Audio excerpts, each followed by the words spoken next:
5 ways to protect your relationship from friend betrayal.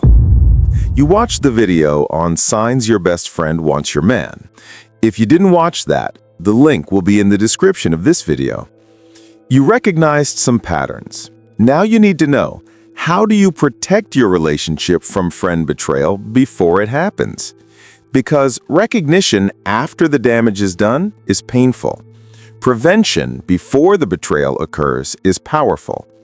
By the end of this video, you'll have 5 concrete strategies to protect your relationship from friends who might cross boundaries, how to set them, enforce them, and remove people who won't respect them.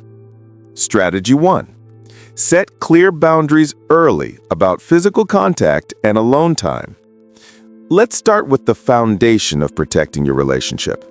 Setting clear boundaries from the beginning about what's appropriate between your partner and your friends. I know what you're thinking. I don't want to seem jealous or controlling or insecure. But here's what you need to understand. Clear boundaries aren't signs of insecurity. They're signs of self-respect and relationship protection. Most women avoid this conversation entirely. You introduce your boyfriend to your friends and hope everyone just naturally knows where the lines are. But unspoken boundaries aren't boundaries. They're assumptions. And when boundaries are undefined, people test them. Some friends will genuinely not know where your comfort line is. Others will deliberately push to see what they can get away with. So you need to define what appropriate physical contact looks like. What kind of touching is okay between your partner and your friends? Quick hello and goodbye hugs? Sure, that's normal. Long, lingering hugs with full body contact? Absolutely not. A hand on the shoulder during conversation? Maybe that's fine. But repeated touching throughout the evening, playful hitting, adjusting his collar, touching his arm every time she talks to him? No. That's physical familiarity that exceeds normal friendship. And you need to establish guidelines about alone time. What situations make you comfortable and uncomfortable? Your friend giving your partner a ride home from a group event where everyone else has left? That's probably fine. Your friend and your partner hanging out one-on-one regularly without you? Not fun. Your friend texting or calling your partner directly about personal matters? Definitely not fun. Because here's what you need to understand. Emotional affairs begin in private one-on-one situations where intimacy can develop away from your eyes. Physical boundaries get tested when there are no witnesses. Removing the opportunity for private intimacy is one of the most effective ways to prevent betrayal. Now here's the critical part. You have to communicate these boundaries explicitly. To your partner, I'm not comfortable with you and my friends spending time alone together. Group settings are great, but one-on-one feels inappropriate to me. To your friends, I love that you get along with my boyfriend, but I need physical boundaries respected. Long hugs and excessive touching aren't okay with me. Don't assume they know. Don't hint. Don't hope they figure it out. State it clearly so there's no room for, "I didn't know that bothered you," excuses later. And the first time a boundary is crossed, address it immediately. Don't wait. Don't ignore it. Don't convince yourself you're overreacting. The moment your friend hugs your boyfriend too long, or texts him directly, or tries to hang out with him alone, you address it. "I noticed you hugged your boyfriend for a really long time at the party. That made me uncomfortable. I need you to keep physical contact brief and appropriate." Watch how she responds. A respectful friend says, "Oh my gosh, I had no idea that bothered you. Absolutely, I'll be more mindful." A disrespectful friend gets defensive. "You're being jealous and controlling," or "You don't trust me." That defensive reaction tells you everything. People who respect you respect your boundaries. People who want access to your partner resist your boundaries. One woman, Tara, noticed her best friend would give her boyfriend long, full-body hugs every time they saw each other. The first time, she ignored it. The second time, she felt uncomfortable, but said nothing. By the fifth time, she was seething with resentment, but still hadn't addressed it because she didn't want to seem jealous. Finally, her boyfriend said, "Does it bother you when Sarah hugs me like that? It feels excessive to me, too." Tara realized she should have set the boundary from the start. She told Sarah directly, "The long hugs with my boyfriend make me uncomfortable. Please keep it to quick, friendly hugs from now on." Sarah got defensive. "I hug everyone like that. You're being ridiculous." That reaction told Tara everything she needed to know. A real friend would have apologized and adjusted. Sarah's defensiveness showed she valued her access to her boyfriend more than respecting Tara's boundaries. So set your boundaries early, state them clearly, address violations immediately, and watch how people respond. That tells you who deserves to stay in your life. Strategy 2. Control the information you share about your relationship. Here's one of the biggest mistakes women make when it comes to protecting their relationships: oversharing. You tell your friends everything, every argument, every vulnerability, every intimate detail. You think you're being a good friend by sharing, or you think venting helps you process. But what you're actually doing is giving a potential threat a complete blueprint for how to position yourself as the better option. Think about what happens when you share relationship problems with a friend. You tell your boyfriend he feels unappreciated. Now she knows to compliment him excessively and make sure he feels valued by her. You tell her your sex life is decreased because of work stress. Now she has information about a vulnerability in your relationship. You vent about fights you've been having. Now she knows exactly what he's frustrated about and can position herself as understanding while you're difficult. Friends with good intentions use this information to support you and help you solve problems. Friends with bad intentions use this information to exploit vulnerabilities and insert themselves where you're failing.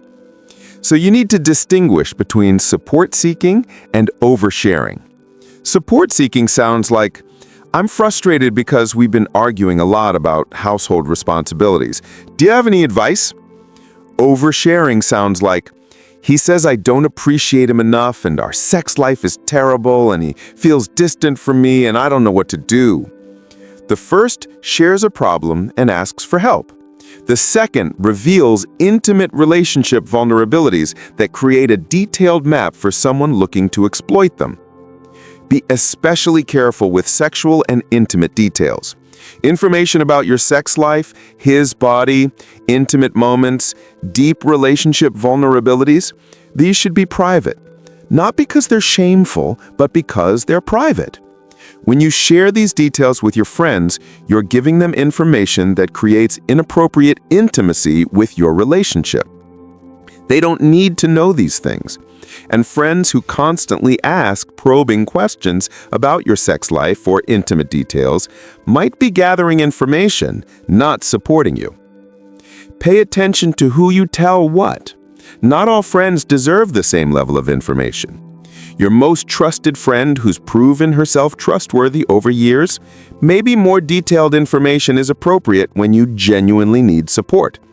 A newer friend or one who's shown boundary issues with your partner, keep it surface level. If you felt uncomfortable with how a friend acts around your boyfriend, she absolutely should not be getting detailed information about your relationship. And create a response pattern for probing questions. When friends ask invasive questions, you don't owe them detailed answers. "How's the sex?" gets, "We're good, thanks for asking." "Are you guys fighting a lot?" gets, "We're working through normal relationship stuff like everyone does." You can be friendly without being revealing. Practice redirecting to surface-level responses instead of oversharing when caught off guard. Michelle made this exact mistake. She confided in her best friend about everything, that she and her boyfriend had been fighting, that their sex life had decreased because of work stress, that her boyfriend felt unappreciated, that they'd talked about breaking up twice. Her friend listened sympathetically and gave advice. Then Michelle started noticing her friend would make comments to her boyfriend like, You're so thoughtful. Michelle's lucky to have someone who notices these things," implying Michelle didn't appreciate him. Her friends started showing up with coffee for Michelle's boyfriend, since he works so hard, positioning herself as appreciative. She'd make comments in group settings about how some women don't realize what they have. Michelle realized her friend was using the exact information Michelle had trusted her with to position herself as the better option. Every vulnerability Michelle had shared became the playbook for her friend's pursuit of her boyfriend. So stop detailed sharing. Keep relationship details at surface level with most friends. Only share deep vulnerabilities with friends who've earned that level of trust over years of proving themselves. Never share sexual or intimate details. These create inappropriate intimacy between your friend and your relationship. And if you feel uncomfortable with how a friend acts around your partner, don't give her any information about your relationship. Nothing. She's already shown she can't be trusted. Strategy 3.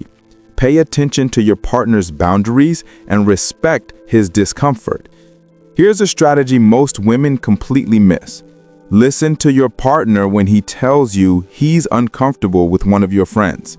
Too many women dismiss their partner's discomfort as him being jealous or not understanding female friendships. But often your partner is noticing boundary violations you're missing because you're loyal to the friendship and can't see clearly. Your partner is experiencing her behavior firsthand. He's the one she's touching. He's the one she's texting. He's the one she's flirting with. His perspective is valuable data you shouldn't ignore just because it conflicts with your loyalty to the friendship. Listen when he says things like, "Your friend makes me uncomfortable with how much she touches me," or "I feel like your friend flirts with me and it's awkward," or "Your friend texts me directly a lot and I don't know how to tell her to stop." These aren't him being jealous. These are him trying to tell you there's a problem. And don't automatically defend your friend. Your instinct might be to say, "She's just friendly, you're reading into it," or "That's just how she is with everyone." But think about what you're doing. He's experiencing something inappropriate and you're telling him his perception is wrong. You're choosing to believe your friend over your partner who's living the reality of her behavior. Instead, ask specific questions. What exactly does she do that makes you uncomfortable? How often does she text you directly? Can you describe the touching that feels inappropriate? Get concrete details, because specific examples help you see patterns you might have missed when you were just seeing snapshots at group gatherings. And respect his boundaries even if you don't fully understand them. He doesn't want to be alone with your friend? Respect that. He doesn't want her texting him directly? Support that boundary. He wants less physical contact with her? Enforce that with her. You don't have to fully agree with why he's uncomfortable to respect that he is. Then, watch how your friend responds when you tell her, "My boyfriend mentioned he's uncomfortable with how much you touch me. I need you to keep physical contact to brief, friendly hugs." A respectful friend says, "Oh my gosh, I had no idea. Absolutely, I'll be more careful." A disrespectful friend says, "He's being too sensitive," or "That's ridiculous," or she just ignores the boundary entirely. Her reaction tells you everything about whether she respects your relationship. Jake tried to tell his girlfriend Amy multiple times that her best friend Claire made him uncomfortable.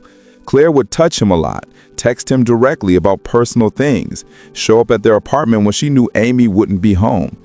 Every time Jake mentioned it, Amy dismissed him. "She's just friendly, you're reading into it."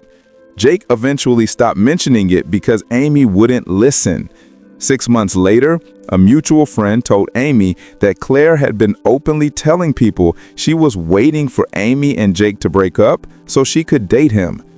When Amy confronted Jake about why he hadn't told her, he said, "I tried to tell you she was pursuing me. You chose to believe her over me every single time." Amy realized her dismissal of Jake's discomfort had given Claire months of access to continue her pursuit unopposed. If Amy had listened the first time Jake expressed discomfort, she could have set boundaries and protected her relationship before serious damage was done. So listen without dismissing. When your partner says he's uncomfortable with a friend, take it seriously. Ask for specific examples. Set boundaries with your friend based on what he's told you. Watch how she responds, and choose your partner. If you have to pick between a friend who makes your partner uncomfortable and your actual partner, that's not a hard choice. Choose your relationship. Before we get to strategy number 4, if this video is giving you practical ways to protect your relationship before betrayal happens, hit that subscribe button. We give you the tools to protect yourself proactively, not just recognize problems after damage is done. All right, let's keep going. Strategy 4. Never leave them alone together in vulnerable situations. This strategy is simple but incredibly effective. Don't create opportunities for your partner and a potentially problematic friend to be alone together in situations where boundaries could be crossed. This isn't about not trusting either of them. This is about not being naive about how affairs and betrayals actually begin. Affairs don't start with people planning to betray someone. They start in situations where private intimacy develops gradually. Emotional affairs begin with one-on-one conversations where someone becomes a confidant. Physical affairs begin with alone time where boundaries can be tested without witnesses. Both require opportunity. Remove the opportunity and you dramatically reduce the risk. Think about situations that create vulnerability. Your friend giving your partner a ride somewhere alone. Your friend spending time at your home with your partner when you're not there. Your friend texting or calling your partner directly about personal matters. Your friend confiding in your partner about her relationship problems or personal struggles. Your friend and your partner drinking together without you present. Each of these situations create intimacy and opportunity.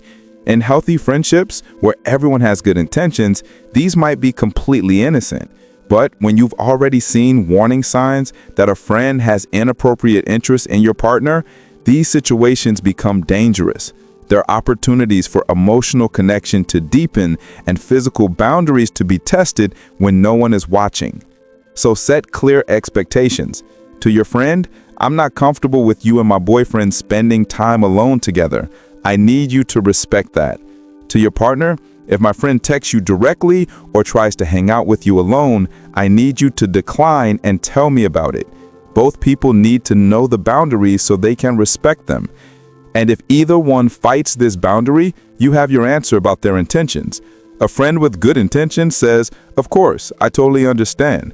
A friend with bad intentions gets defensive about why she needs access to your partner without you present. Keep your friends' interactions with your partner in group settings. Group dinners, parties, events where multiple people are present, absolutely fine. One-on-one anything, not fine. Group settings prevent the private intimacy where emotional connections deepen and boundaries get crossed. And don't be naive about requests for help or favors. When your friend asks, "Can your boyfriend help me move?" or "Can your boyfriend fix my car?" or "Can I talk to your boyfriend about something private?" the answer is no. Offer alternatives. I can help you move, or we can hire movers, or you can talk to me, or I can recommend a therapist. These requests create two dangerous things: alone time and indebtedness. Your partner spends hours alone helping her, and now she feels he's such a good guy and she owes him, and they have shared experiences you weren't a part of. That's exactly how inappropriate connections develop. Brianna's best friend Mina would frequently ask to borrow her boyfriend's truck to move furniture or pick up large items. Each time, Brianna would say sure, and her boyfriend would spend 2 to 3 hours alone helping Nina.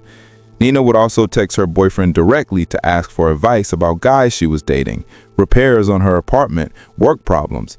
Brianna thought this was nice, her best friend and her boyfriend getting along. One day, Brianna came home early to find Nina and her boyfriend in their apartment alone, sitting very close on the couch, deep in an intense conversation about her relationship problems. The energy felt intimate and inappropriate. When Brianna asked why Nina was there alone with her boyfriend, they both said, "We were just talking." But Brianna realized she'd created dozens of opportunities over months for them to build private intimacy. She'd let Nina establish a separate relationship with her boyfriend through alone time, direct communication, and shared experiences that didn't include Brianna. The foundation for betrayal had been building for months, and Brianna had facilitated every opportunity. So if you've seen warning signs, don't create opportunities. No alone time, group settings only. Your friend doesn't get to text or call your partner directly on a regular basis. Your partner doesn't provide one-on-one help or favors. And if a situation feels inappropriate to you, it is. Trust that instinct and don't allow the situation to happen. Strategy 5. Be willing to cut off friends who won't respect boundaries. And now we get to the most important strategy, the one where most women fail to protect themselves. You must be willing to end friendships with people who won't respect your relationship boundaries. This is where everything falls apart. Women recognize the problem. They set boundaries. Those boundaries get violated, and then nothing. They keep the friend in their life. They keep giving chances. They keep hoping it will get better. But people who don't respect boundaries after you've clearly stated them don't suddenly start respecting them. They just learn you don't enforce consequences, so the boundaries don't actually matter. You need to recognize that some friendships need to end. Not all friendships are worth keeping. A friend who wants your man is not your friend. Period. Full stop. A friend who won't respect clear boundaries after you've explicitly stated them is not your friend. She's a threat you're keeping close out of misplaced loyalty. And stop giving endless chances. You set a boundary, she violates it. You address it, she apologizes or gets defensive, then she violates it again. How many times are you going to let her disrespect your relationship before you remove her? One clear boundary violation after you've explicitly told her the boundary is enough. You don't owe her multiple chances to stop betraying you. You have to prioritize your relationship over the friendship. If you're in a position where you have to choose between a friend who continually disrespects your relationship and your actual relationship, choose your relationship. But we've been friends for so long is not a valid reason to keep toxic people in your life. Time invested doesn't justify keeping someone who's actively working against your happiness. But she's my best friend. Best friends respect boundaries. And don't be afraid of being seen as jealous or insecure. Women are socialized to avoid these labels at all costs, so we tolerate boundary violations to prove we're cool and trusting. But protecting your relationship isn't jealousy. It's wisdom. It's pattern recognition. It's self-respect. People who call you jealous for having boundaries are often the ones benefiting from your lack of boundaries. Choose being called jealous over being betrayed. When you end the friendship, keep it simple and direct. I've set clear boundaries about your behavior with my boyfriend. You've continued to violate them. Our friendship is over. Please don't contact me or my boyfriend again. No long explanation, no debate, no giving her one more chance to manipulate you with tears or excuses. You don't owe someone who disrespected you an extended conversation about why you're done. Send the message, block her everywhere. Social media, phone, everything. Tell your partner she's no longer welcome in your lives and explain why. Then enforce it. When she tries to show up at events, you leave. Or you tell the host she's not welcome if you're there. When mutual friends ask what happened, you give a simple answer. She repeatedly disrespected boundaries in my relationship, so I ended the friendship. After seeing all the signs that a friend wanted her boyfriend, Elena set clear boundaries. No touching beyond quick hugs, no texting her boyfriend directly, no alone time. Her friend agreed. 2 weeks later, Elena walked into a room to find her friend sitting very close to her boyfriend on the couch, hand on his arm, laughing intimately. Elena addressed it. "I thought we agreed on boundaries." Her friend said, "I was just talking to him. You're being ridiculous." A week later, Elena saw texts from her friend to her boyfriend. Wish I could find someone like you." That was it. Elena called her friend. "You violated every boundary I set. Our friendship is over. Don't contact me or my boyfriend again." Her friend tried to call, text, show up at Elena's apartment. Elena blocked her everywhere. The friend told mutual friends that Elena was crazy and jealous. Elena didn't care. She'd removed a threat from her life. 6 months later, multiple mutual friends reached out to say that same friend had been pursuing their partners too. Elena's decisive action had protected her relationship, while other women who'd ignored the same signs were dealing with betrayals. So be willing to act. One chance after clear boundaries are stated. One violation is enough. End the friendship decisively, block everywhere, tell your partner she's no longer welcome in your lives. And don't care about what she says about you to others. Let people think you're jealous while you protect what matters most. If you're recognizing signs that you need to set these boundaries with a friend right now, make sure you watch our video on the 5 signs your best friend wants your man if you haven't already. You need to see the signs clearly before you can protect against them. Links in the description. Let's recap the 5 strategies to protect your relationship from friend betrayal. Strategy 1.